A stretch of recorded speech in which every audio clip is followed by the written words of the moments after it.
Pertumbuhan fisik adalah perubahan fisik yang terjadi dan merupakan gejala primer dalam pertumbuhan remaja. Perubahan-perubahan fisik meliputi perubahan ukuran tubuh, perubahan proporsi tubuh, dan munculnya ciri-ciri kelamin primer dan sekunder. Perubahan-perubahan yang dimaksud biasanya ditandai dengan yang pertama, bertambahnya ukuran tinggi dan berat badan. Yang kedua, mulai berkembangnya organ-organ tubuh secara maksimal.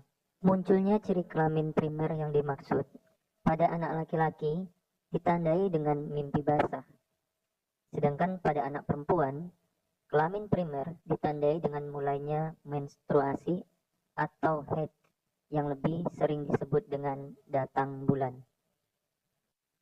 Untuk perkembangan kelamin sekunder sendiri, pada anak laki-laki biasanya ditandai dengan tumbuhnya kumis dan jenggot, otot-otot tampak mulai membesar, bahu melebar, nada suara membesar, dan tumbuhnya bulu di sekitar alat kelamin. Sedangkan pada anak perempuan, perkembangan kelamin sekunder ditandai dengan membesarnya buah dada, pinggul membesar, tumbuh rambut di sekitar alat kelamin, tumbuh rambut di ketiak, dan suara bertambah nyaring. Perkembangan tubuh remaja atau yang sering disebut dengan masa-masa puber sangat erat kaitannya dengan perkembangan psikologi anak, di mana pada saat ini anak-anak sedang mencari jati dirinya, sehingga sering terjadi perubahan-perubahan yang tidak biasa.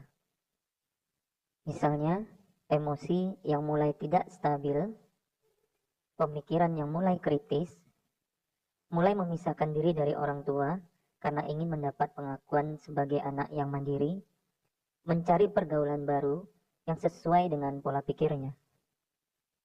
Adapun faktor-faktor yang mengaruhi pertumbuhan fisik remaja adalah yang pertama, keluarga. Dalam keluarga, faktor keturunan atau gen juga mempengaruhi perkembangan. Yang kedua, pengaruh gizi.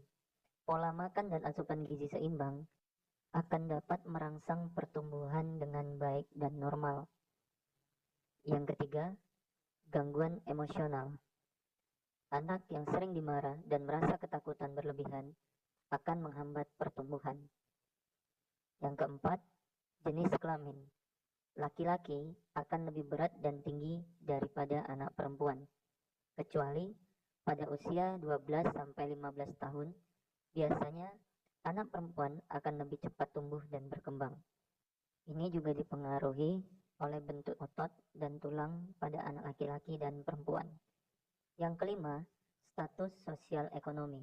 Anak-anak dengan status sosial ekonomi yang lebih baik akan dapat tumbuh dan berkembang lebih baik dibanding anak-anak yang lainnya karena mendapat asupan gizi yang seimbang. Namun, tidak menutup kemungkinan anak-anak dengan sosial ekonomi yang tidak terlalu tinggi juga bisa tumbuh dan berkembang dengan baik. Yang terakhir adalah faktor lingkungan. Di sini, peran orang tua untuk mendampingi dan membimbing anak sangat dibutuhkan agar pergaulan yang ia lakukan tidak membawa kepada hal-hal yang tidak baik.